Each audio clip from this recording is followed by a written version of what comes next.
Hello guys, देखिए आज फिर हम क्लास 10th के विज्ञान सब्जेक्ट के पार्ट नंबर 22 लेकर आए हैं। और 22 में जो प्रश्न शुरू हो रहा है, ये प्रश्न है प्रत्यावर्ती धारा और दिष्ट धारा में अंतर। प्रत्यावर्ती धारा और दिष्ट धारा होता है तो दिष्ट का मतलब होता है डीसी यानी डायरेक्ट करंट, और प्रत्यावर्ती धारा का मतलब होता है एसी अल्टरनेट करंट।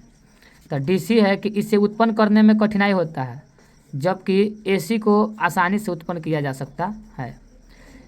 डीसी जो है इसे एसी में बदलने में काफ़ी कठिनाई होती है, जबकि डीसी में इसे बदलने में आसानी से हम बदल सकते हैं। जो डीसी है इसमें एसी की अपेक्षा कम घातक होता है, जबकि वही डीसी जो है डीसी की अपेक्षा जो एसी है अधिक घातक होता है। इससे जान भी जा सकता है। डीसी जो है यह चालक के भीतरी भाग में प्रवाहित किया जाता है, जबकि जो एसी होता है यह चालक के ऊपरी भाग में प्रवाहित किया जाता है। देखिए अब प्रश्न नंबर कितना है, 107 प्रश्न जो है क्वेश्चन है कि दो चुंबकीय क्षेत्र रेखा एक दूसरे को प्रतिच्छेद क्यों नहीं करता। तो मान लीजिए ये दो चुंबकीय क्षेत्र रेखा, एक ये नॉर्थ है और ये साउथ है। अगर यहाँ से जा रहा है और ये भी इधर से जा रहा है तो एक दूसरे को ऐसे छेदता नहीं है। अगर ये छेदेगा तो इसकी दिशा जो है वह प्राप्त हो जाएगी, और जब दिशा प्राप्त हो जाएगी यह संभव नहीं है। तो इसलिए कहा जाता है कि जब दो चुंबकीय क्षेत्र एक दूसरे को कभी नहीं काटता है। यदि दो चुंबकीय क्षेत्र रेखा एक दूसरे को प्रतिच्छेद करती है तो क्षेत्र के किसी बिंदु विशेष दिक्सूची को दिशाओं को इंगित करता है, यानी उसकी दिशाएं प्राप्त हो जाती है। जब दिशा प्राप्त हो जाएगी जो संभव नहीं है, इसलिए ये दो चुंबकीय बल रेखा या क्षेत्र रेखा कभी एक दूसरे को नहीं काटती है। हो जाएगा।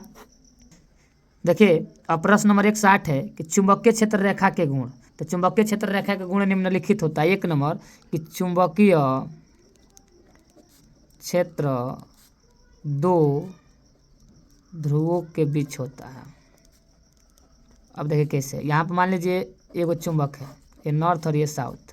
तो ये जाएगा धन ध्रुव से जाकर ऋण ध्रुव में प्रवेश करेगा। तो यहाँ पर 2 नंबर लिखेंगे, यह धन ध्रुव से होकर ऋण ध्रुव में प्रवेश करता है।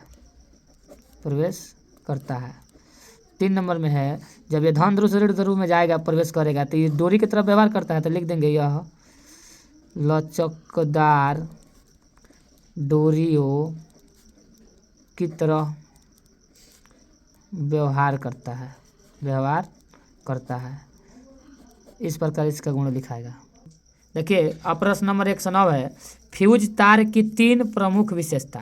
तो फ्यूज जो तार होता है ना, तो इसका प्रमुख विशेषता, मान लीजिए ये एक वोल्टेज है, इससे एक फ्यूज को जोड़ दिया गया, तो इसमें ऐसे रहता है, ऐसे आके फ्यूज तार जुड़ जाता है। तो फ्यूज तार की विशेषता क्या होती है। तो अगर इसकी विशेषता को बताना है तो सबसे पहले कहेंगे कि ये इसका प्रतिरोध उच्च होता है। जब तक उच्च नहीं होगा तार गल जाएगा, इसलिए इसके प्रतिरोधकता उच्च होता है। इसका गलनांक न्यूनतम होता है। गलनांक कम इसलिए होता है कि घर में जब भी कोई फॉल्ट हो तो ये तार गल जाए, जिसके कारण से धारा प्रवाहित नहीं हो। 3 नंबर में है घरों में 220 वोल्ट पर 5 पे अनुभातांक का फ्यूज व्यवहार करता है, इसलिए घरों में शॉर्ट सर्किट लगा देने से होने की संभावना कम होती है। हो जाएगा। देखिए आज का अंतिम प्रश्न नंबर 110 में प्रश्न है जीवाश्म ईंधन की क्या हानियां हैं। इसकी हानि तो कई गो है, निम्नलिखित है। तो 1 नंबर देखिए, इसके जलने पर पर्यावरण प्रदूषित होता है। जब ये जलेगा तो पर्यावरण प्रदूषित होगा ही होगा। 2 नंबर है इसके जलने पर CO2 गैस उत्पन्न होता है। जब CO2 गैस उत्पन्न होगा तो हरित गृह प्रभाव उत्पन्न होगा इसके साथ साथ। 3 नंबर है यह समाप्य संसाधन, अगर जीवाश्म खत्म हो जाएगा तो फिर मिलने वाला नहीं, इसलिए यह समाप्य संसाधन है। और 4 नंबर है इसके भी जलने पर CO2 गैस उत्पन्न होता है और अम्ल वर्षा होती है, इसलिए जीवाश्म ईंधन की यही 3-4 हानियाँ हैं। हो जाएगा। आज का हमारा पार्ट नंबर 22 समाप्त होता है। अगर वीडियो अच्छा लगे तो लाइक कीजिएगा, कमेंट कीजिएगा और बेल आइकन दबाना मत भूलिएगा। Thanks for watching video.